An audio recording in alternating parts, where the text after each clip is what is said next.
ॐ मोह सकल व्याधिन कर मूला। तिन ते पुनि उपजहि बहु सूला। राम सिया राम जय जय राम। काम बात कफ लोभ अपारा। क्रोध पीत नित छाती जारा। राम सिया राम जय जय राम। भावार्थ, सब रोगों की जड़ मोह अर्थात अज्ञान है। उन व्याधियों से फिर और बहुत से शूल उत्पन्न होते हैं। काम बात रोग है, लोभ अपार बढ़ा हुआ कफ है, और क्रोध पित्त है जो सदा छाती को जलाता रहता है। नमस्कार मित्रों, जय हिंद, जय भारत और जय उत्तराखंड। मैं गौतम सिंह बिष्ट उत्तराखंड यूट्यूब हिलांसी चैनल से आपसे मुखातिब हूँ।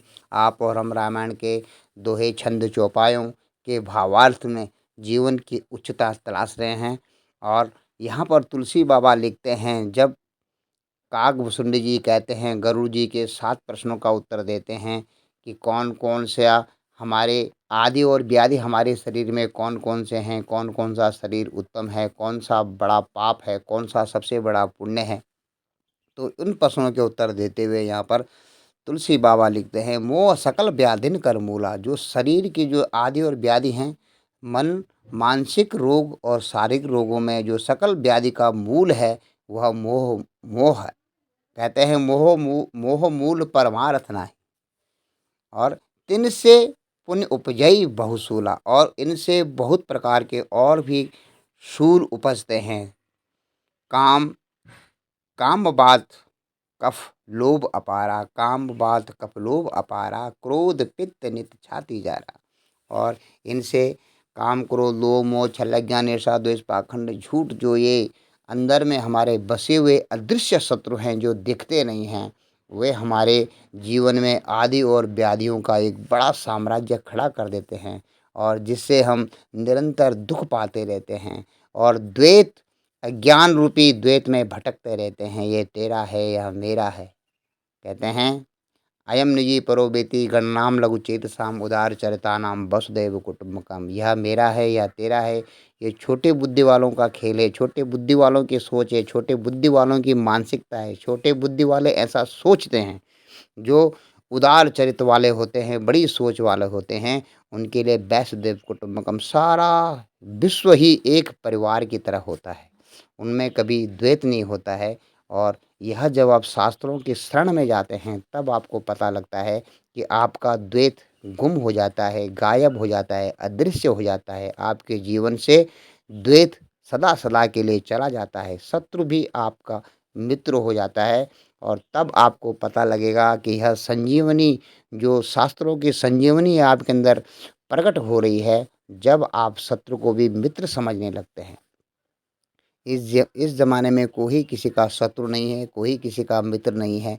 सब अपने पाप और पुण्य, अपने कर्मों के प्रभाव से चलने वाले निरत और निरंतर आत्माओं का एक बड़ा समूह एक जीवन रूपी आकाश गंगा में सफ़र कर रहा है। ओ प्रीति करहि जो तीनहु भाई। उपजहि सन्य पात दुखदाई। राम सिया राम जय जय राम। विषय मनोरथ दुर्गम नाना। ते सब सूल नाम को जाना राम। सिया राम जय जय राम। भावार्थ, यदि कहीं ये तीनों भाई, जो 3 भाई माने गए हैं, बात, पित्त और कफ, यदि तीनों भाई कफ, पित्त और बात प्रीति कर लें, आपस में मिल जाएं, तो दुखदायक सन्निपात रोग उत्पन्न हो जाता है। कठिनता से प्राप्त पूर्ण होने वाले जो विषयों के मनोरथ हैं, वे ही सब शूल अर्थात कष्टदायक रोग हैं। इनके नाम कौन जानता है, अर्थात वे अपार हैं। नमस्कार मित्रों, जय हिंद, जय भारत, जय उत्तराखंड। आप देख रहे हैं कि तुलसी बाबा यहाँ पर शारीरिक व्याधियों को मानसिक व्याधियों के साथ में कैसे उनका निरूपण कर रहे हैं। कफ, पित्त और बात, अगर ये जो कफ, पित्त और बात रूपी जो 3 शत्रु हैं, जैसे उन्होंने बताया कि कफ क्या है, पित्त क्या है और बात क्या है, मानसिक रूप में भी ये लोग अगर तीनों साथ मिल जाते हैं, तो जैसे शरीर में सन्निपात, जिसे पैरालाइज कहते हैं, जिसे लकवा मारना कहते हैं, जैसे शरीर में सन्निपात रोग हो जाता है, और उसी प्रकार से अगर काम, क्रोध, लोभ मिल जाते हैं, तो मनुष्य के मन में एक सन्निपात, या यूँ कहें कि एक शून्य की अवस्था आ जाती है। कुछ किंग करते वह विमूढ़ हो जाता है, वह करूं या ना करूं, क्या करूं, कैसे करूं, इसमें वो भटक जाता है। और जिस प्रकार शरीर को कफ, पित्त, वात, सन्निपात तीनों मिलकर के सन्निपात रोग उत्पन्न कर देते हैं, उसी प्रकार के काम, क्रोध, लोभ मनुष्य के शरीर में भी एक मानसिक रूप से उसे लकवा मार जाता है, उस प्राणी की बुद्धि को, जिसमें कफ, पित्त और वात की तरह काम, क्रोध, लोभ बढ़ जाते हैं। आगे तुलसी बाबा लिखते हैं कि ओ ममता दादु कंडो ईर्षाई, हरस विषाद गरही बहुताई। पर सुख देखी जरन सोछाई, कुष्ठ दुष्टता मन कुटिलाई। राम सिया राम जय जय राम। राम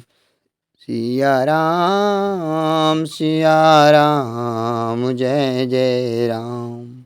भावार्थ, ममता दाद है, अर्थात अधिक ममता होना भी एक प्रकार का दाद रोग जैसे होता है, चर्म रोग होता है, उसी प्रकार का है। ईर्षा डाह खुजली है। हर्ष विषाद गले के रोगों की अधिकता है, अर्थात गलकंठ, कंठमाला या घेंगा आदि रोग है। पराये सुख को देखकर जिसके हृदय में जलन होती है, वह क्षयु रोग है, जिसे कुष्ठ रोग कहते हैं। और दुष्टता और मन की कुटलाई ही कोढ़ है।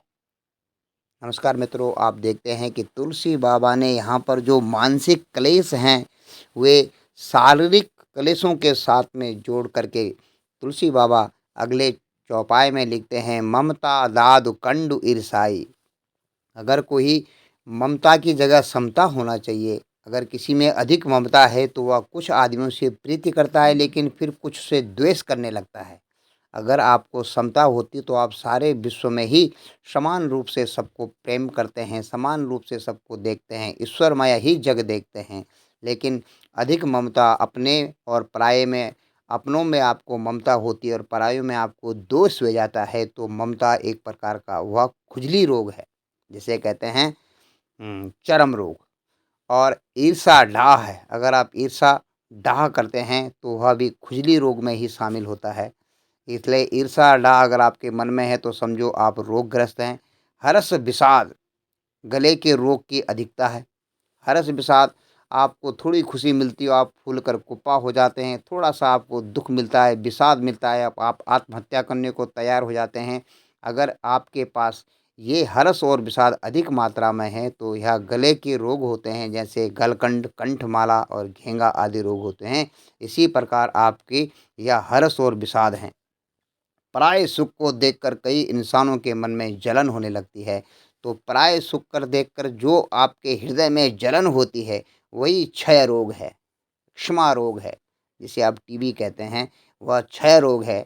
अगर आपको किसी की बढ़ती देखी नहीं जाती तो समझना चाहिए कि आपके मन में बहुत बड़ा एक प्रकार का तपेदिक रोग उत्पन्न हो गया है। और दुष्ट और मन की कुटिलता, दुष्टता और मन में जो कुटिलपन होता है किसी को छलने का, वह एक कोढ़ का रूप है। तो मित्रों, तुलसी बाबा जी यहाँ पर बड़ी बारीकी से अपने चौपाइयों के माध्यम से समझा रहे हैं। रामचरितमानस के उत्तरकांड कांड का यह चौपाई है, जिसमें कि वे गरुड़ के 7 प्रश्नों का उत्तर काकभूषुंडी जी देते हैं कि कितने प्रकार के मानसिक रोग होते हैं, वह किस किस प्रकार से हमारे शरीर में रोग उत्पन्न करते हैं, जबकि रोग एक ग्रंथि टाइप की बन जाती हैं। तो इसके बारे में तुलसी बाबा बड़ी गहराई से लिखते हैं और इससे अगले के चौपाइयों के भावार्थ हम अगले अंक में देखेंगे। यहाँ तक इस YouTube चैनल को देखने, सुनने, समझने और अपना सहयोग देने और इसमें अपनी सदस्यता उपस्थित करने के लिए आप सब मित्रों का मैं हृदय से नमन, वंदन और अभिनंदन करता हूँ। जय हिंद, जय भारत और जय उत्तराखंड। आप सबका दिन बहुत बहुत और बहुत शुभ हो। प्रभु श्री रामचंद्र जी आपके जीवन में पुरुषोत्तम बनने के सभी गुण आपको प्रदान करें और आपके जीवन में आपके बच्चे पुरुषोत्तम राम की तरह ही एक आदर्श बेटा, एक आदर्श नागरिक, एक आदर्श राजा और एक आदर्श पुरुष बनकर आपके जीवन को उच्चता की तरफ ले जाएं और आप सब मित्र अपने जीवन में श्रेष्ठता को प्राप्त हों। जय हिंद।